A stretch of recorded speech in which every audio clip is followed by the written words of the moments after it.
人类随着技术进步，未来也许每天只需要工作3小时，甚至1周15小时就足够维持物质生活。这是1930年凯恩斯在我们后代的经济前景里写下一个极大胆的判断。听上去这像是一个美好的未来，但现实是技术进步确实会替人省力，但它往往不会先把闲暇平均分给所有人，它更常干的是先把一部分人从原来的位置上挤出去。凯恩斯自己也看见了这层麻烦，他还起了个名字叫技术性失业。60多年前的美国也站在这样一道门槛上，肯尼迪接手的美国，前面是技术、自动化、效率和未来，后面则是一长串被淘汰的人。1961年1月，肯尼迪在国情咨文里表示，美国已经经历了7个月衰退、3年多疲软、7年增长乏力和9年农场收入下滑。先慌起来的是工人，因为那会儿美国工厂不是不忙了，而是工厂已经开始各种自动化，要的人越来越少，金属、机械、汽车、服装这些行业都有人被裁下来。当时1750万制造业从业者里，接近500万已经是文职、管理和销售这些白领岗位。现在越来越要技术、流程、管理和学历，不是工人突然不肯干了，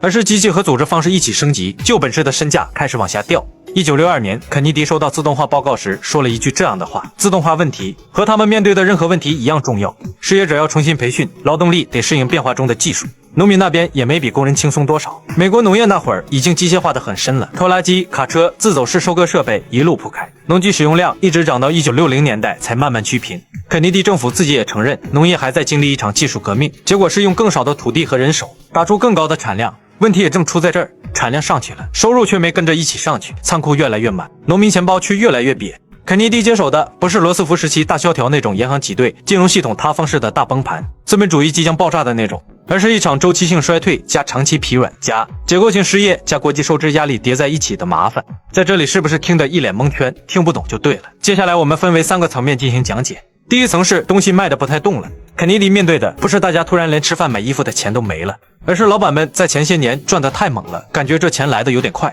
企业和经销商对市场太乐观，货备多了，生产计划拉高了，结果1960年需求没有继续按预想往上冲，于是库存先压住了。其中最重要的是，自从罗斯福时代后，民众逐渐富裕起来，一直到60年代爆发式消费。经过10几年的买，老百姓最容易买的那一批人，很多已经买过第一轮了，不能买的也买不起，要么就是开始要靠借贷了，要分期付款了。同时美国经济不是一个行业在单独转，汽车卖慢了，钢铁就难受，建筑放慢了，水泥、木材、机械也跟着慢，企业不投新设备，机器制造那边也跟着打喷嚏，所以一旦需求一弱，就不是一家工厂发虚，而是整条产业链一起发虚。第二层则是1957到1958年，美国其实已经挨过一次比较明显的衰退。从1955年以后，美国的产能扩张得比最终需求增长更快，就是在前几年已经开始产能有点爆表了。第三是美国正在发虚。肯尼迪在1961年国情咨文里说，美国这个地球上资源最雄厚的工业国，在经济增长率上却排得很靠后，而且自上一年春天以来，增长率实际上还在回落。在当时的美国就是全球生产力第1的工业国，但西欧和日本在战后重建完成后，经济增长速度反而超过了美国，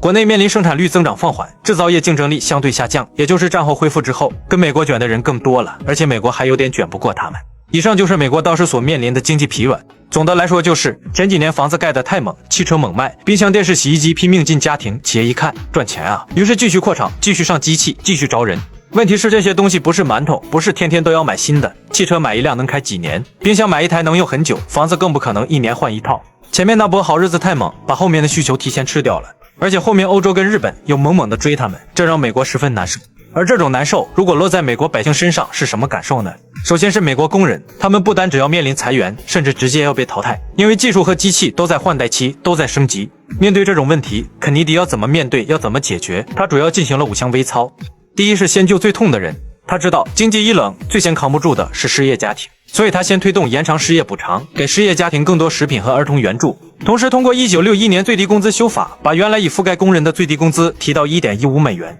，2年后再提到 1.25 美元，而且把更多零售和服务业工人纳入保护。说白了就是先给最容易被压垮的人垫一层底，别让他们连吃饭和交账单的钱都没了。第二，让最容易带动就业的地方先动起来。他很快签了住房法，扩大低息贷款，支持城市更新和中等收入家庭住房，又签了区域再开发法，专门给长期失业、工厂关门的地区贷款和帮助。后来还签了公共工程加速法，直接加速联邦和地方公共工程，目的就是减轻失业，带动增长，也就是让房子盖起来，把路和工程修起来，让最冷的地方先有活干，因为工地一动，建筑工、材料、运输、家具家电都会跟着动。第三就是解决工人技能转型的问题。1962年，肯尼迪的人力开发与培训法就是专门干这个的，给找不到工作的工人最长52周培训，还给有家庭的人补助，让他们能一边学新技能，一边把日子撑住。肯尼迪不像其他人一样打嘴炮，说什么让工人自己适应时代的发展。如果肯尼迪当时敢说这话，美国老百姓当场把他干翻在地。而是国家出钱把你重新教会。第四，就是给企业松松绑，让企业敢投资。